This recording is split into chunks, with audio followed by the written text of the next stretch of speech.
At least at the beginning, I wouldn't care much about like how much pages you read or how perfectly you understood or something like that. Don't tell yourself that you must finish this book. Hi friends, welcome back to my channel. So in this video, we are talking about how to learn languages by reading books, of course, in your target language. If you're new here, my name is Jun and I'm a master's student studying microbiology and liberal arts. And on the side, I like to study languages such as Japanese, English, German, and Italian. As always, everything is going to be timestamped in the description section and in the pinned comments, so feel free to skip around the video if you feel like it. Reading has definitely been one of my integral ways to learn languages, especially English. So I broke this video down into 5 parts. Firstly, I'm going to talk about why I think it's a great way to learn languages. And secondly, we're going to talk about how to pick a book that is going to help you read consistently without feeling overwhelmed. And thirdly, we're going to talk about setting a goal. And fourthly, we're going to talk about making a dedicated notebook for phrases and vocabs, like here. And last but not least, we are going to talk a little bit about poems. So let's get started.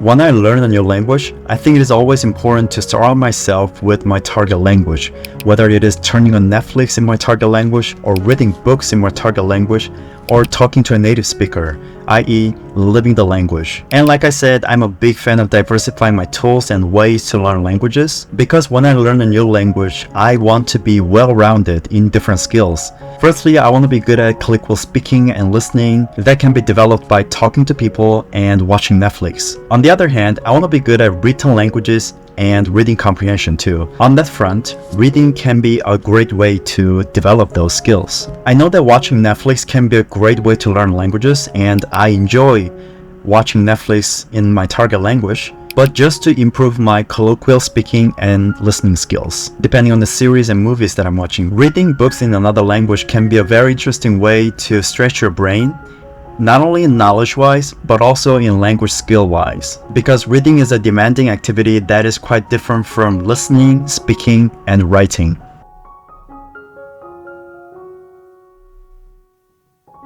Okay, let's move on to pick a proper book for your language learning. So the idea is that we're going to pick a book that interests you, but not totally over your head. At least as a start, I would pick a book in your interest, whether it is hobby, professional, etc. And language level is probably the most important thing to consider because it shouldn't overwhelm you when it comes to reading comprehension. So I would choose a book that is slightly above your current language level. For example, if you're an upper beginner, I would choose a book that is, low intermediate level or mid intermediate level, depending on how much you want to challenge yourself. So the thing here is that if you're engaging in a book that is totally over your head in terms of your current language skills, you might constantly have to look up words and grammars you don't know. That's probably gonna drive you nuts because that is very time consuming and it is not gonna make any sense to you. You should feel free to try if you have any books in your mind. I've definitely seen people doing that and some of them had a great success in terms of improving their reading skills, but they were very slow. Progress is very slow. I am making the suggestion because it is under the assumption that my audiences have full-time schedule with other responsibilities and of course limited time to learn languages. So please keep in mind that picking a book that is slightly above your head is my general recommendation based on my own experience because I can't really speak for everybody. So I am quite interested in science, especially biology. That is why I study microbiology. The Secret Life of Germs. So this is one of the books that I picked early in my college year, and I think it was a very good book to read because it is, moderately thick. It was not too difficult to read. It was very engaging and the words, the vocabs were not too difficult for me to understand. There were technical vocabs of course, but I could understand them because I basically, took classes for that. So very proper book for me, thanks to my professor who recommended this book to me. And also this While We Sleep book. I was getting interested in sleep. A lot of you probably know about this book already because everybody is paying attention to sleep and personal well-being and stuff. And it turns out this book is also very engaging and it was definitely a smooth read, I would say. I think I read this like 5 years ago, and one of the books that I read based on my interest and also language level.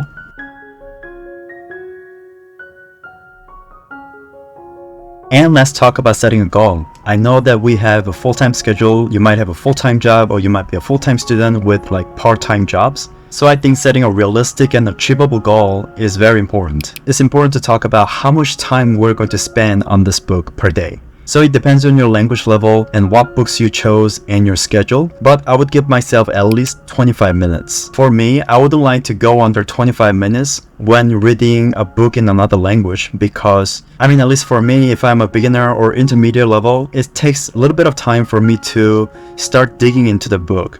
So 20 minutes is kind of short. At least 25 minutes would be okay. And another thing that I want to touch on when it comes to setting a goal to read books in a foreign language, don't tell yourself that you must finish this book because it is already demanding enough to read a book in a foreign language, and it might stress you out because it is quite a lot with a full-time job and other responsibilities. So I would tell myself that it is totally okay not to finish a book because it is already demanding enough. So let's not give us too much pressure. We're just trying to enjoy the language, trying to savor the beauty of the language. And at least at the beginning, I wouldn't care much about like how much pages you read or how perfectly you understood or something like that.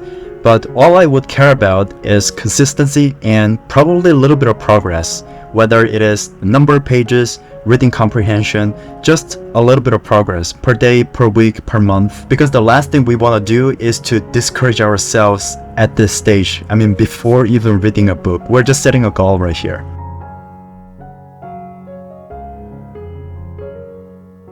And we are moving on to actually reading the book. As reading, I will prepare a dedicated notebook for collecting phrases and vocabs, because we're going to come across a lot of unfamiliar phrases and vocabs, expressions, and so on. And sometimes they're gold. Actually, a lot of times they're gold. Actually, in one of my previous videos, which I'm going to link over here, I talked about my 5 best language learning habits, and one of them was collecting phrases. Whenever I came across new phrases, vocabs from anywhere, conversation, Netflix, books. And also in this video over here, I sort of demonstrated how I practice them after collecting my vocabs. So this is one of the reasons why I would give myself at least 25 minutes, because I also need some time to collect those things in these notebooks on top of needing some time to digest the foreign languages in those books.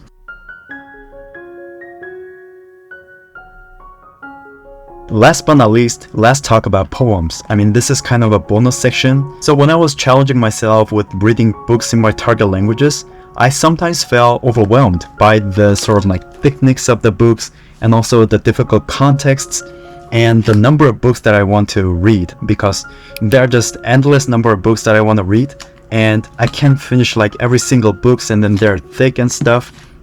So I came across this book, Collection of Poems by Hermann Hesse. I think I came across this when I was a sophomore year in college. That was when I was actively learning English. The title is called The Seasons of the Soul, and I totally recommend it because it was totally mind-blowing. Not only the poems were fascinating, but also in terms of language learning. It is compressed and dense, but at the same time, it is very expressive. I guess that's how the poems are, but I wasn't really a poem guy. I hadn't really read poems before I picked this up. So yeah, I was very fascinated by reading poems in another language. So I started actively incorporating reading poems into my language learning routine. I'm not saying that poems are easy to read.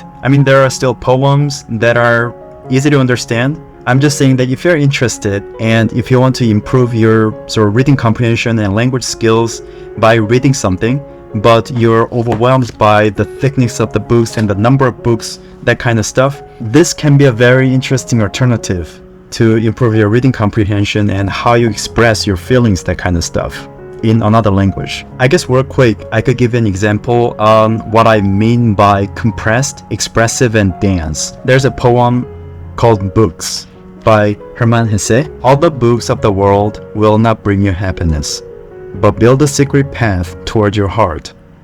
What you need is in you. The sun, the stars, the moon. The illumination you are seeking shines up from within you. The quest for wisdom made you comb the libraries.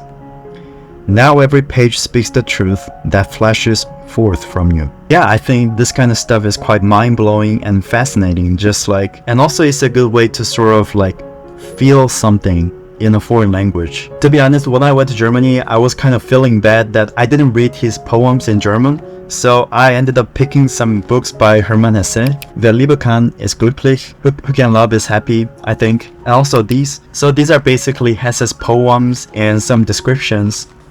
Hopefully I'll be able to read. To be completely honest, my German is not good enough to read this without like dictionaries and stuff. I'll have to look up many words. So these are the books that are sort of like totally over my head, because I think these are like advanced stuff. I'm looking forward to reading this, studying German.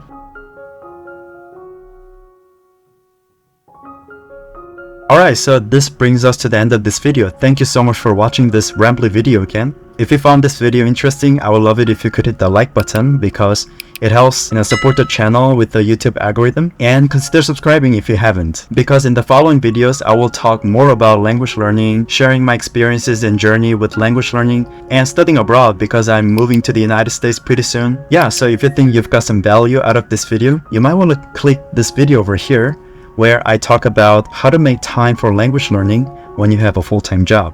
And I prepared another video over here about how I practiced foreign language speaking skill on my own. Thank you so much for watching again, and I hope to see you on the other side. Bye bye.